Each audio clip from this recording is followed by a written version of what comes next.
This is the Equestrian Author Spotlight podcast, episode 32. I'm Carly Kade, and today I'm talking with Amy C. Witt. Always creating and evolving, Amy has gained recognition as a freelance journalist, poet, Western lifestyle blogger, and brand ambassador. This modern-day California cowgirl has learned many lessons from her life, her friends, animals, working the land, and the cowboy lifestyle. From halter breaking a colt, to doctoring calves in a field, to backing into the box with a breakaway rope, or nodding her head to stick a steer, being in her saddle is first nature. A member of the American Horse Publications and Western Writers of America, her work has been seen in several publications, like the AQHA Journal, Quarter Horse News, American Cowboy Magazine, Roper's Sports News, and the Rock NW Report. Holding nothing back, Amy aspires to inspire in her award-winning book of poetry, Cowgirl Confessions. Through writing, her ultimate goal is to connect and build relationships with her readers in hopes that they can escape, relate, or be inspired by her work. To capture the essence of her life, as well as the Western lifestyle, she is constantly seeking new adventures, new country, and better content. Riding her horse through our sacred lands allows her to evolve as a woman, writer, and creator. Now, let's get into the interview. Welcome to the Equestrian Author Spotlight podcast, a podcast featuring interviews with equestrian authors who love all things horses and writing about them. In each episode, you'll hear inspirational stories from horsebook authors, including writing advice and marketing tips to help you write your very own horsebook. If you're an author, aspire to be an author, or simply love horsebooks, then you are in the right place. I'm your host, Carly Kade, and creative writing makes my spurs jingle. Hello, welcome to the Equestrian Author Spotlight show. Today, I am so excited to have fellow cowgirl, Western enthusiast, and poet, Amy Witt on the show. Hi, Amy. Hi, Carly. Thank you so much for having me. I'm so honored to be a part of this. Oh, I'm so excited to have you. Amy and I met last year at the American Horse Publications Conference. It just really kicked it off and hit it off well. We're fellow authors and we enjoyed each other's company. There's some pictures of us floating around on social media. And I'm just so excited to have Amy on the show today to learn more about her because she has a very exciting life. So the easiest way, I think, always to kick off these interviews and, get in the flow and get comfortable is the best question ever. How did your love affair with horses begin, Amy? So when I was younger, just like looking back, since I was an infant, my parents would strap me onto the old school green big backpack that, took up half of your back. And they used to take me with our good friends, the Shannons, through the mountains because they have a horse permit. And it seems to since then, as far as back as I can remember, since 9 years old was when I got my first horse. And she was fine, but I didn't like her. She kind of held me back. Like she was scared of cattle and I didn't know anything yet. So I didn't know what I was doing. And then my uncle sold us this horse, Wanda, and she it makes me emotional thinking about it because she changed my life. She shaped me and made me the roper and the rider I am. So I could say it started very young just because I was exposed to them, but my most cherished memories and love affair began at the age of 9 when I started showing 4-H horse. And it was such a fun experience and a great experience, but I learned that it was too slow. And so then I started rodeoing, barrel racing first, and then naturally just started picking up a rope. And it's just prospered from there. Oh, that's amazing. Yes, our childhood horses are the ones that do mold and develop us and give us confidence and teach us empathy and, just being responsible for something other than yourself, I think, is what our childhood horses do for us. And, you mentioned rodeo, you mentioned roping, you mentioned you like to go fast. I mean, you are the authentic cowgirl package. You did grow up on a ranch, isn't that right? And so I did, but not our own. My family doesn't my parents don't own a ranch, but my cousins do, and then all of our family friends. Like I've just been exposed to a ranch since the day I was born. That is so cool. So tell us a little bit about your like rodeo career and and what you do on a day basis. I'm like so curious. Okay. I started junior rodeoing in Springville, which is like right down the road. And then I started joining other associations like the West Coast Rodeo, Junior Rodeo. And I started meeting all of these awesome people that were just like, you have so much potential, like, let us help you, you know? And I was always exposed to like so many good horses and so many good people that I just had the support behind me to make me successful. Um, like team roping is so it's so fun and it's so challenging, and I'd say like a lot of practicing, you know, like extensive heavy practicing. From junior rodeo I moved on to high school rodeo, and high school rodeo I feel like really shaped me. I think that's when I got the most serious just about team roping, about the sport, and just really dissecting it on mentally. Mm. I think mentally, the challenge with rodeo for me was my nerves. So I took a moment to just like be with myself and really look at what I wanted as far as rodeo and kind of like what my purpose would be in rodeo. And the reason that I took such a break is because of the nerves, and also just kind of feeling like not like I was aging out, but it was just time to take a moment. And so I just decided that I really like to focus on myself and just writing out in nature, being exposed to nature, focus on my writing, and see where it would go from there. I started last year practicing breakaway because breakaway was something that I was really passionate about and I really liked it. And now breakaway is evolving and as a sport, and there's so much potential, and there's so much to be offered now for women that I feel that it's important to start roping again. So my goal last year was to enter Vegas, the breakaway, and I was getting ready for that. Oh, cool. I had a really, really traumatic experience with one of my mares while practicing, like the horse that I was going to rope on. And I literally practiced on her. She got injured, took her to the vet, and they were like, you have to put her down. Oh my gosh, I'm so sorry. I can't imagine. Yeah, it was really hard. So I faced some challenges that have set me back. And I think challenges are important. I faced a lot of challenges like us all, and I think that we have to like really embrace those challenges. So that was in October, still like a touchy subject, you know, but it's forced me to like evolve and really dig deep to just learn that I can do anything regardless if my, you know, one of my favorite and best horses that I trust so much, you know, had to go to heaven essentially. Yeah. So now I'm slowly practice breakawaying. I'm in the process of finding a new horse. I'm also working on my friend's prospect horse. She's never been roped off of, but it's been really fun to do that. So I'll be start sharing that journey as well.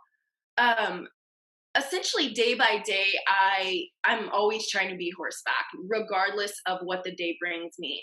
I work for our family business, Witt Hardwoods, and so working for our family business has allowed me to rodeo, has allowed me to take the time to write, has given me the freedom to do what I want to do. It's I'm not sitting in at an office job, you know, or 9 to 5. I'm like doing physical labor every day. And you know, some days it's really hard, but I think essentially it's rewarding because um not only because of the freedom, but I also feel a purpose through my work with my family. Hmm. So I've just been really trying to focus on bettering my business, bettering my writing, and bettering myself to be a better cowgirl, a competitor, and just all around individual. Wow. I really commend you, Amy. I mean, thank you for sharing something so personal as losing a heart horse. I mean, it's a really hard thing to overcome. And I'm so proud of you for taking this on and getting back in the game, but taking a minute to like assess things. That's so important before you move forward. You have to like kind of complete where you were with the past, give yourself that time to grieve, and then move forward. So I wish you so much success around this, and I'm so proud of you for that's a big hurdle, and I really hear that you're coming out of this stronger. You're moving forward. You're not letting it stop you, and that's half the battle in life, is to not get stopped by these things life throws at you, because there's always something. Would you agree with that? Yeah, thank you so much. It's true. Yeah. And I love that you said that you have the freedom to be horseback, to not be strapped to a desk, to, work on your own business, support your family business. I mean, that is such a special gift, because, I'm a cowgirl. I love my horses. The being chained to a desk is difficult for our free creative spirits. It's like something to be touched on too. It's like, I think we go through the motions, a lot of the time. And I really struggled with like, because essentially, I'm doing manual labor alongside, I'm producing manual labor alongside my father and my brother and my mom. And I really had to like dig deep and find my purpose of what I was actually doing, because sometimes you tend to lose yourself in the day by day. So I found that it was important to embrace what you're currently doing at the time, in the moment. Like, that's where you're supposed to be.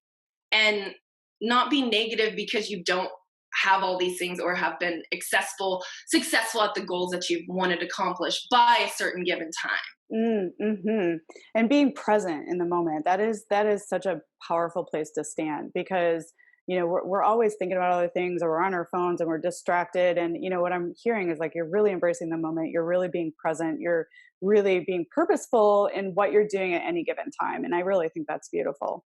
Thank you. That's what I'm striving to do. Thank you. Yeah, that's great. And I mean, we're off to a great start. This interview is fantastic so far. I'm so enjoying this.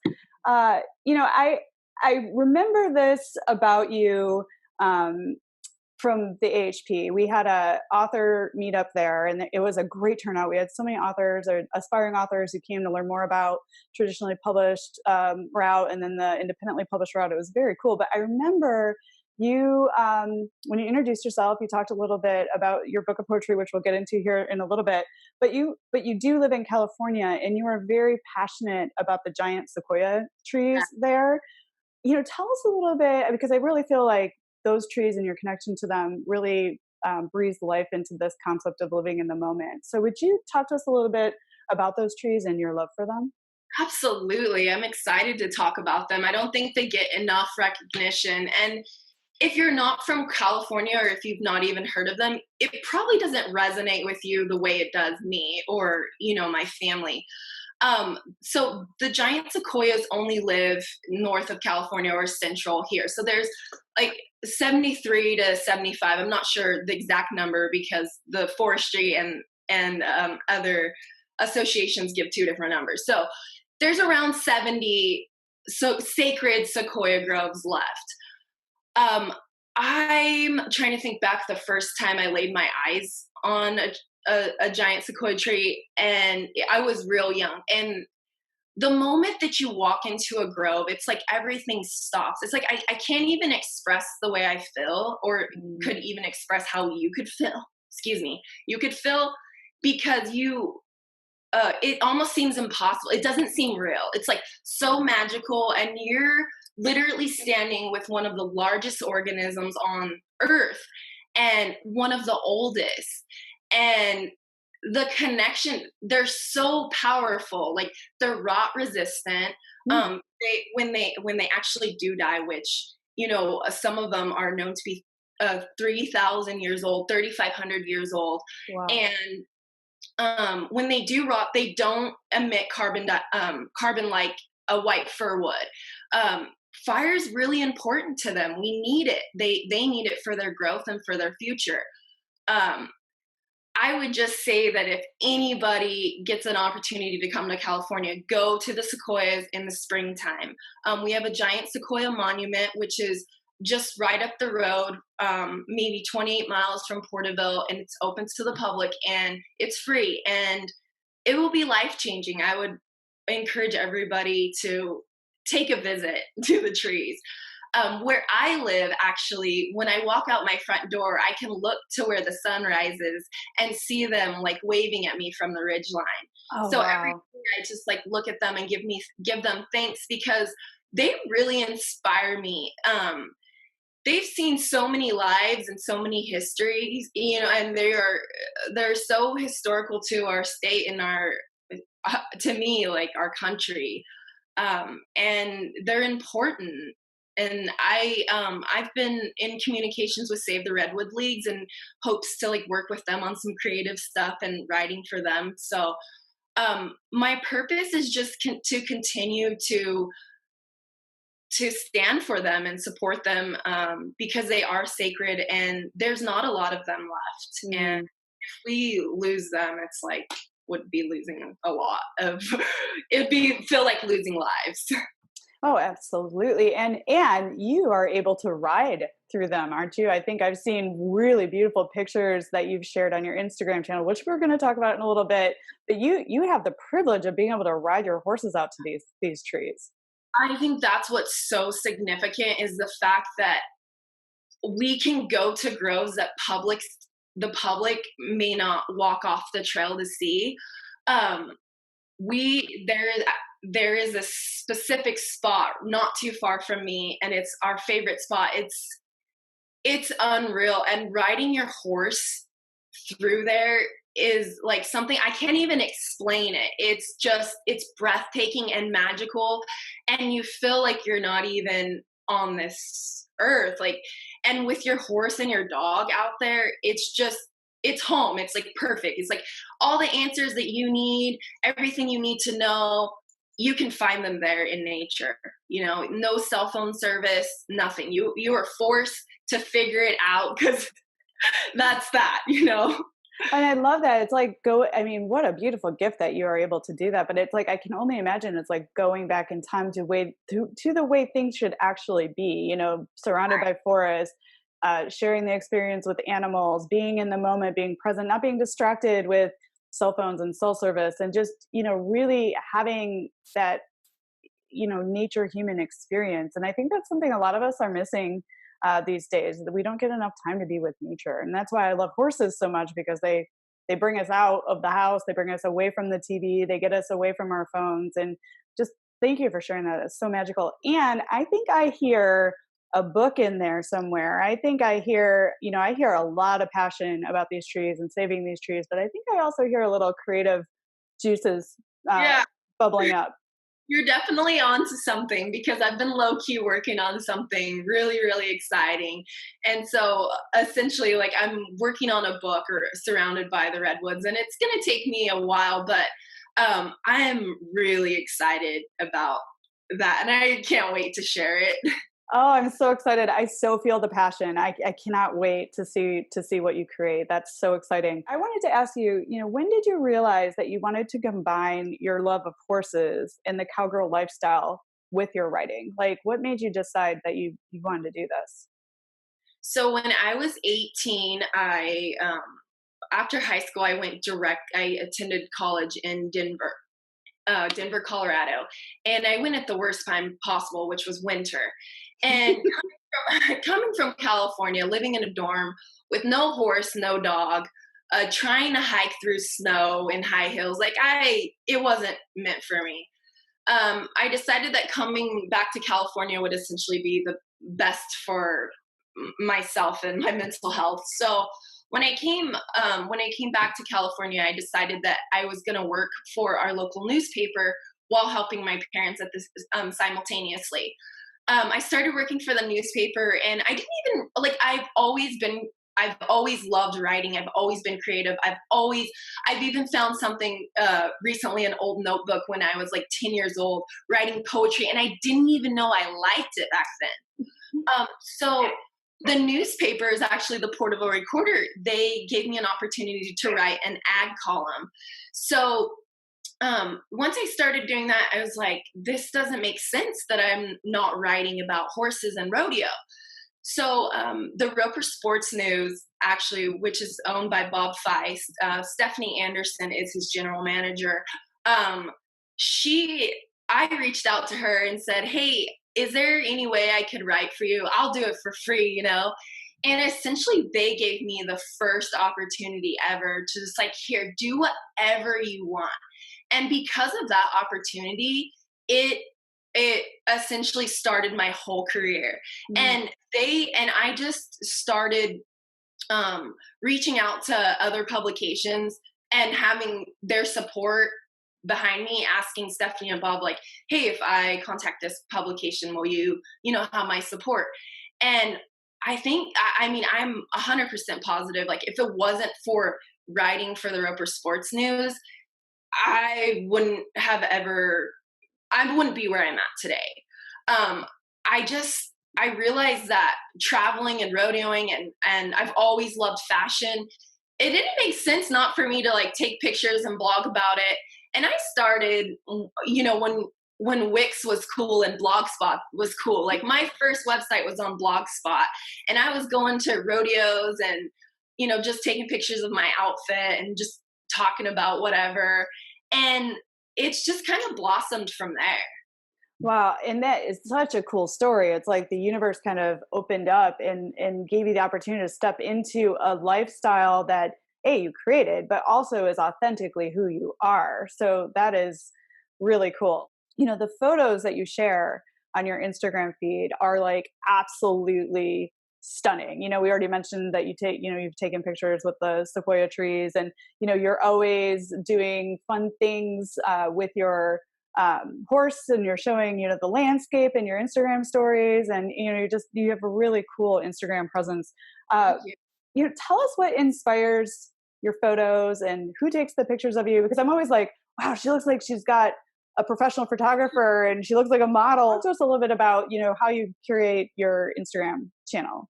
My best friend since childhood, Jamie Shingala, who has Shingala Aussies, she takes about 90% of my photos. Sometimes I'm able to work with other photographers, and I don't mean I mean, sometimes I have the opportunity to collaborate, and it's always really fun.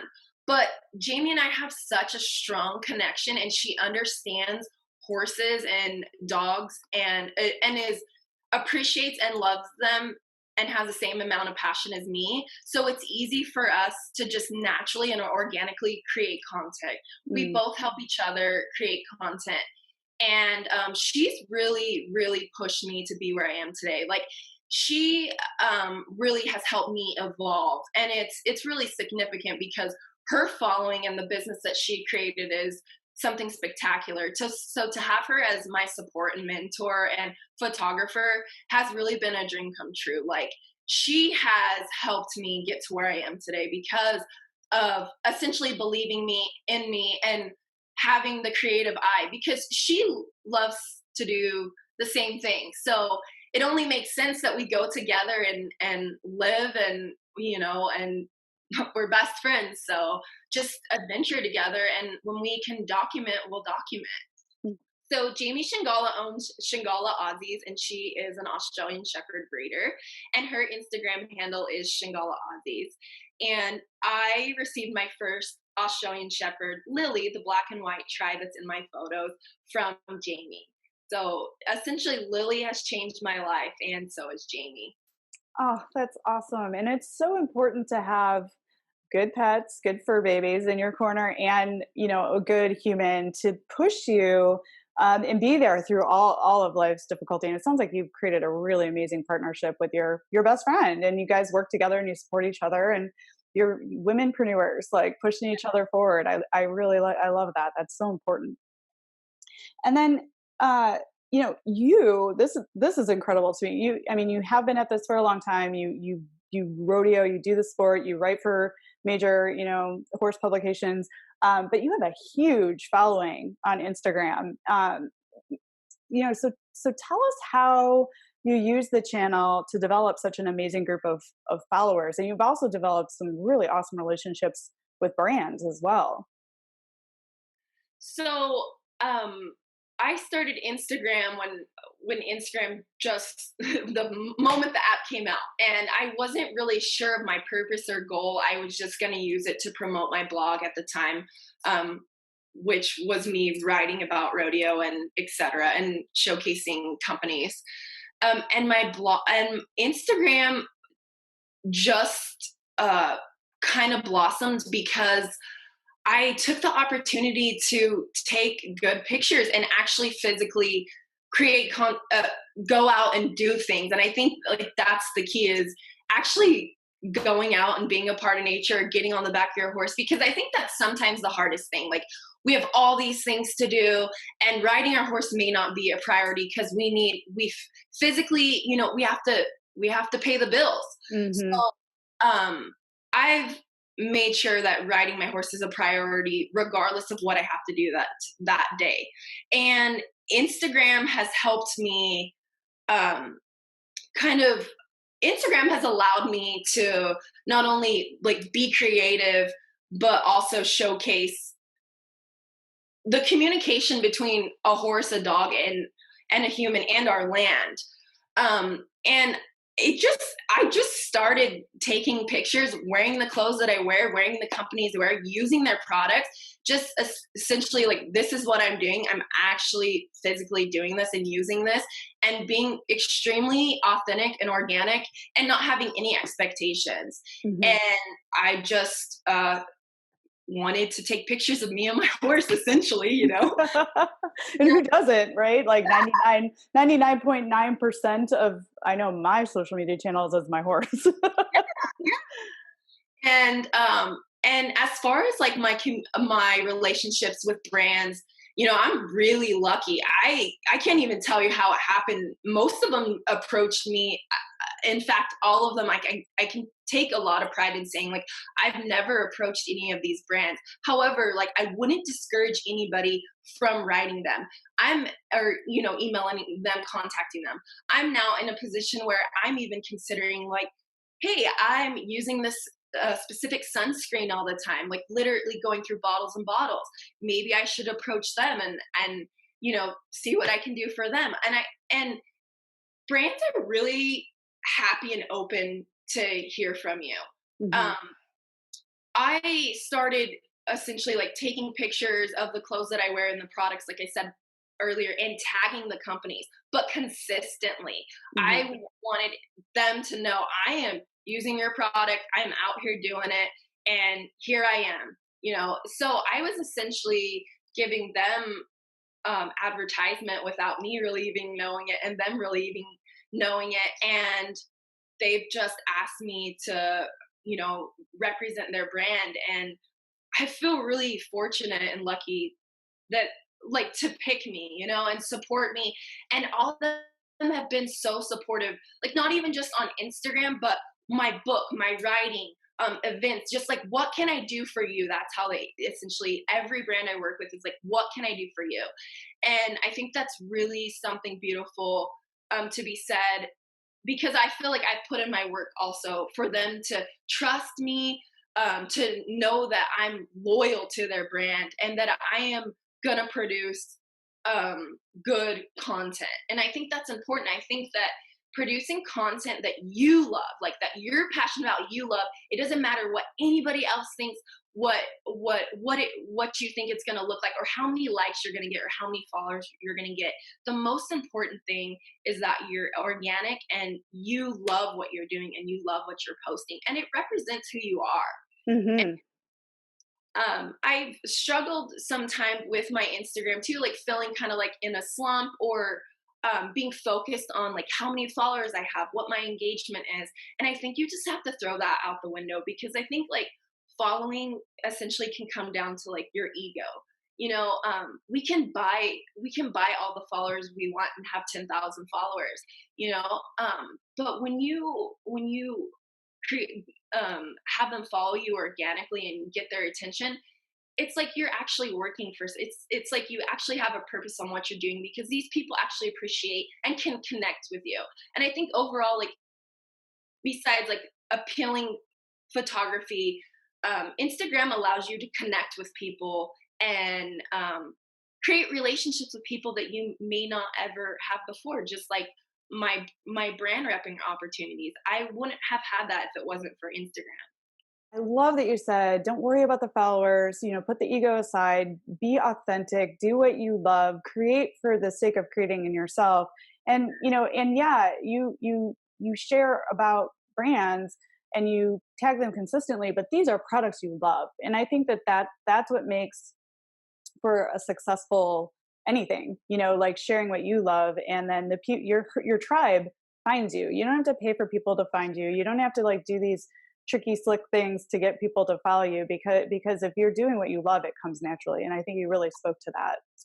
I think a lot of people are confused about like Instagram, like main feed, and then Instagram stories. So like, how do you use Instagram stories differently than you post to your main feed? And for those that are listening who may not know about Instagram stories, these are it's an application inside of Instagram where the photos or the messages or the things that you share disappear within 24 hours. People who are successful on Instagram talk about the aesthetics of your profile, the way it looks when you see the squares all lined out. Mm-hmm. And I think that's a good rule to follow. I think that it should look pleasing, eye appealing. And so my posts, I like to post with a purpose. So my actual post that I'm going to post on my feed, it's going to have a purpose, whether it's the words that I'm saying in my caption or visually what I want to post without even having to say a whole lot. And I'm really picky about what I post, because you start kind of weeding out. You start realizing the heavier you get and the more you start posting, you start realizing what your followers want to see. And I still struggle with that, still struggle with like, wow, I've got a lot of engagement and likes off of this photo, but this photo I really love and they're not liking it. But you know what? I really love it. So it's gonna stay there.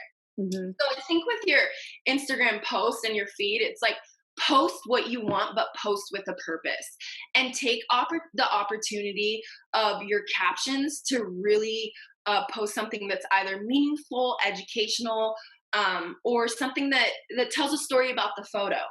Something that I'm thinking about starting to do is post short stories in my post. So now people can go to my photos and now see a creative story instead of,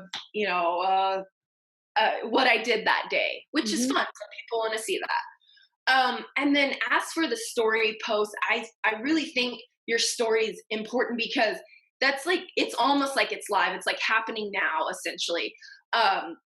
I always post if I'm out riding or horseback or like what I'm doing and I can capture that. I will always post it. I will always video it and post it for my story. I just feel like people like it that way. My followers are more engaged. I can figure out what videos, based off of how much engagement I got from my post, my story post, I can kind of figure out if I want to post that to my feed in the future to see what will happen there.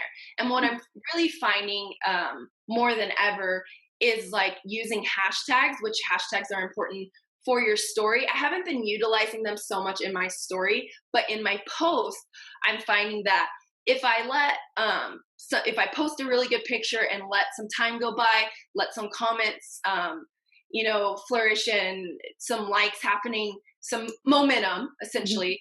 Mm-hmm. And then I use specific hashtags, like, not just any, but specific in the comments.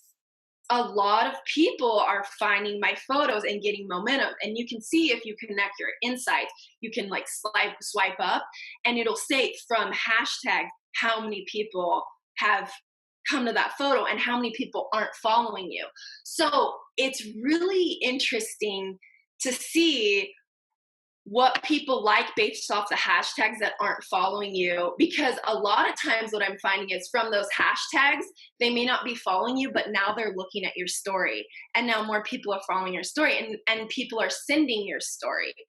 So I think stories give you the opportunity to say what's happening now. It gives people, like you could be really fun. It doesn't have to be serious, you know. I just feel like stories aren't that serious.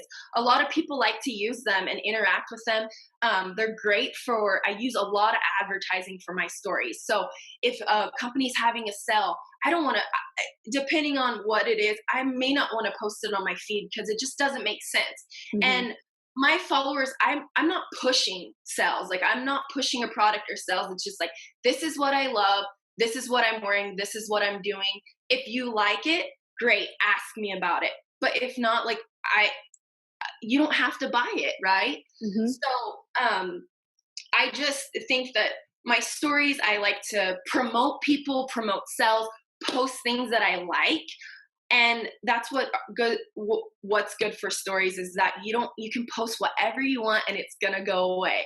Mm-hmm. But your feed, you know, you want to keep it purposeful. So I think that is awesome advice. And I really like how you're thoughtful about what you're doing and how yes, you're posting what you like, but you're also aware and paying attention to what other people are enjoying that you're posting, you know, so you're very balanced in your approach. And I agree. I think I use stories a lot for if I go to an event yeah, and I want to share what's going on, you know, day to day at the event, or, you know, something special pops up. But I think I agree. You have a more opportunity to showcase your personality, right? And then keep your main page like visually appealing. So I think that's really great advice. And I love how you talked about or post with purpose and like write something in the comment that makes sense. And I love I think it's innovative talking about writing short stories, because now there is no limit on how much you can write inside of a Instagram post. But I really like this. When I was galloping around doing research for our questions today, I saw that you wrote in an Instagram post that spirituality, communication, self-awareness, and reflection are extremely important to you. Would you share? Well, you already kind of have, but you've talked how you incorporate these things in your life by just living in the moment. And has this sort of always been your philosophy, or is this something as you're growing up, is starting to, really come to fruition in your life? So I think like many of us, I've struggled with anxiety and depression for a really long time. And I think that we create it. We create a lot of it. And so I really, as I got older, I took a step back because I just felt like, unhappy sometimes and many times, like for no reason. And so with age, I just took a step back and like, what is my purpose? What am I striving for? Like, take money aside, take the titles away, take all material things away. And then as we're sitting here, we're just people. So like, as a person, like, what am I striving for as a woman? And essentially that's just to be like the best person that I could be. And that's by really taking time to reflect on who you are, how you act, how you communicate, how you treat other people. And I think that's like so important, having a good relationship with yourself and loving yourself and like really figuring out who you are and like what you like and what you want and what's toxic for you, or what you don't want in your life. And it took me a really long time to figure that out. And when I finally did, it was just like, what's important is your family, your friends, obviously paying the bills, but your animals and your, like you said, your tribe, like those are the things that you need to work for and care about. And so I take a lot of time, and I know that being horseback and being in nature, because you're like away from your phone, you have time not to think about all of these other things that you're creating. It really gives me a chance to like be in my head and like just to be able to look at the land and be grateful just to be alive is like was probably like the most defining moments when I'm out there horseback and I'm like can really be inside my head and think about what I want and what I want to do. And I think those moments like shape you when, like you said, when you're away from your phone, when you're away from everything, you have to dig deep. And I think that a lot of people don't want to do that. And it's hard. It's really hard to like dig deep and find the truth about yourself and better the things that like you don't like about yourself, because that's uncomfortable, right? It's like it's uncomfortable when like you get sassy with someone or your family, and then you have to like set your pride aside and then go back and apologize to them like, hey, I acted this way. So to get back to like self-awareness and communication, it's like you have to constantly work on yourself. You have to constantly be present. And sometimes like happiness is an emotion. Like you have to strive for it. Like sometimes I can like, I like wake up every day like happy, you know, and then I can just get triggered. And then I'm like focused on something so simple that doesn't even matter that could ruin my whole day.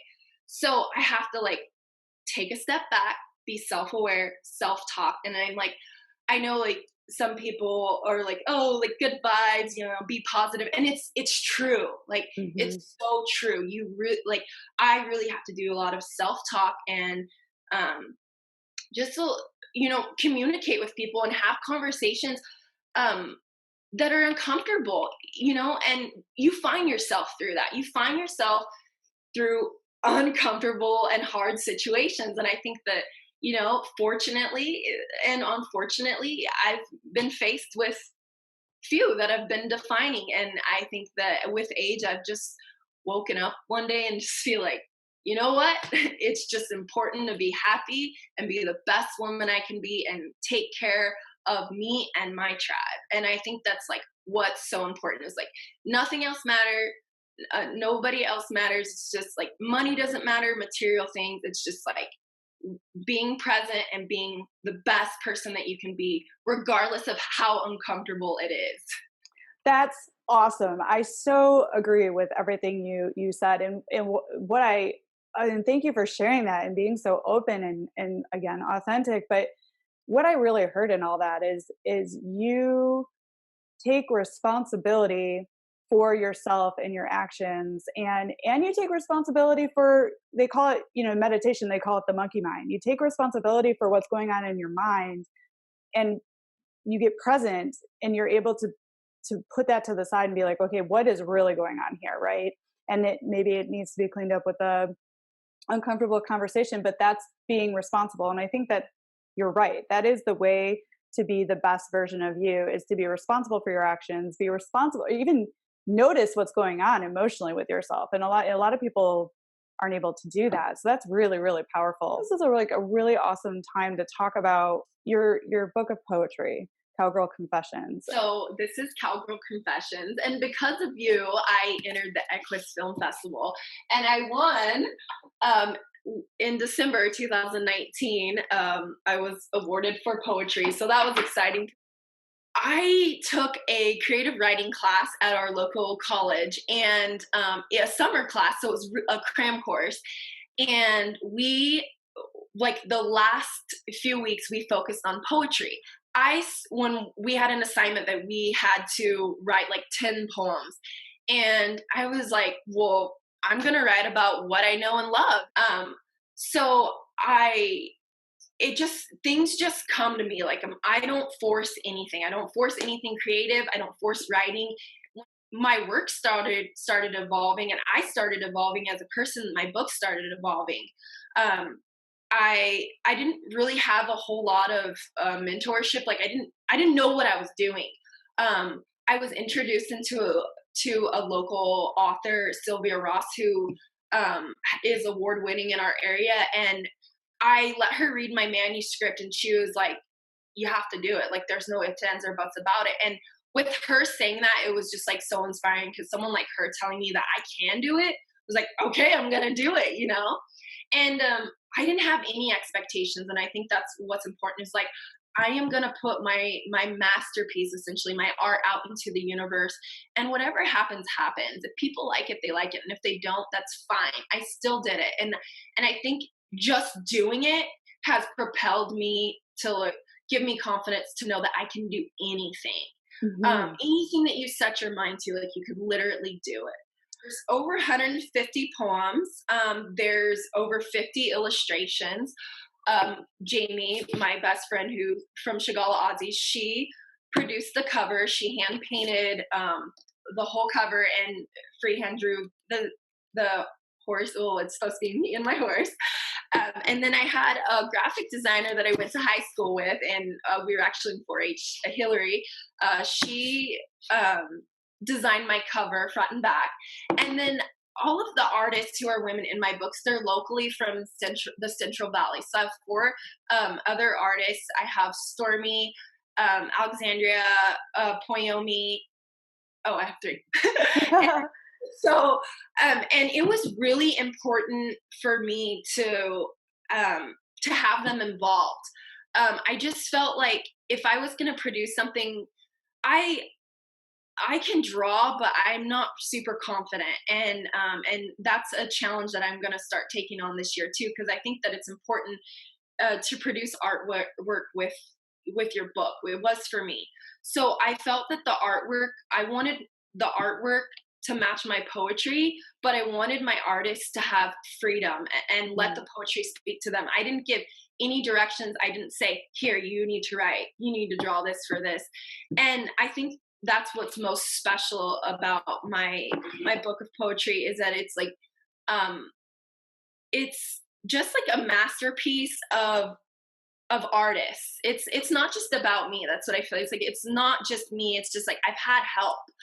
And there are 4 different categories that go through like the motions of life, from love to just like being a cowgirl, what a cowgirl is, the lifestyle, our trials and tribulations. And it's been super fun, and it's given me, like I said, the strength and confidence that I needed to move forward, because this was just the first of many that I'd like to produce. That is an incredible story. I love how you brought your herd or your tribe with you too around the creation of the book. And I love that you said you can accomplish anything you put your mind to. You just have to get over that hurdle of fear and move forward. And then I love too that this was your labor of love. So it doesn't matter how other people feel about your creativity. It's about the act of creating and following the muse. And I really, really like that. So earlier in the interview, we talked about, there's just a really cool connection between your work with brands and Cowgirl Confessions. So speaking of brands, Straight Arrow actually, how we met is Straight Arrow, who does mane and tail products, had you come to the American Horse Publications Conference and read some of your poetry to the group there, and they gave everyone a copy of your wonderful book. And then recently had you be in an advertising campaign. So I opened up, a horse magazine, I think it was Cowgirl magazine, and I saw you there for mane and tail, modeling with your horse. Like, talk about your relationship with mane and tail and all this cool stuff that's happened with them. They are just like extraordinary people, and the people behind, like, what I love about them too is like they're family owned and operated business. They're not like a corporate business. So it speaks to me on another level, especially because, I'm involved with our family business. Mane and Tail was one of the first companies that I started brand repping for. And I just started tagging them. I've been using mane and tail since I was 9 years old on our 4-H animals, my lambs and horses. So I heavily started tagging them in every post because I washed my horse and used their detangular. And I got their attention, and when they found me, they gave me a call and just like, what can I do for you? Like, we want to work with you. Whatever that they were rewarding me, I made sure to reward them stronger. So our connection flourished just through Instagram. And then when I published my book, they were so excited and proud and just happy to have me represent their brand. They were like, hey, you're an American Horse Publications member. Like, you just launched your book. Let's do something fun. And I like, when they proposed that to me, I almost fell on the floor. Like, I was like, this can't be true, right? Like, they have done so much for me that it's like, it makes me emotional. It's just like, they're such awesome people. And and I think there's something again to be said, like when you take care of the people that you love and your tribe, like you will be rewarded on both ends. It's a nurturing, symbiotic relationship. Um, so they had me read some in front of the members at a luncheon, and that was only like my second or third time on stage reading poetry. So that was a little weird, and then when they asked me to be a part of their advertising campaigns for Cowgirl, it was just like, what? Are you serious? And I think the coolest part is that they gave me creative freedom. They didn't, I asked them, like, what do you want to see? What do you want me to wear? Like all these things. They're like, do whatever you want. Oh, You that's and cool. go do it, like whatever you want. And the timing was perfect because it was the super bloom, California's super bloom. So the poppies, the mustard, the lupin, everything was just thriving. And we were able to like make it happen. And then to like open the page and see me there next to like Cruel Girl on the second page, it was just like, it's not even real, and Maine and Tell has propelled my future. Like they're amazing, amazing people, and I feel like our relationship will work together till the day we die. Mm-hmm. They are awesome people. They always support the American Horse publications, and they host the luncheon, and they're just so fun and so great. And they make great products. Like I've used their products ever since I was like, little tiny cowgirl. I love their products. And so do you, which is really cool. So, and congratulations on your success. I mean, that's the coolest thing about the equestrian community and even our writing community is like, we're a little small niche, and we all kind of know each other. And so when I opened that publication in Cowgirl magazine, I saw you there. I was like, oh my gosh, like I know her. Like, it was just so neat. It's so neat to seeing supported in different ways inside of our community. I just think that's so cool.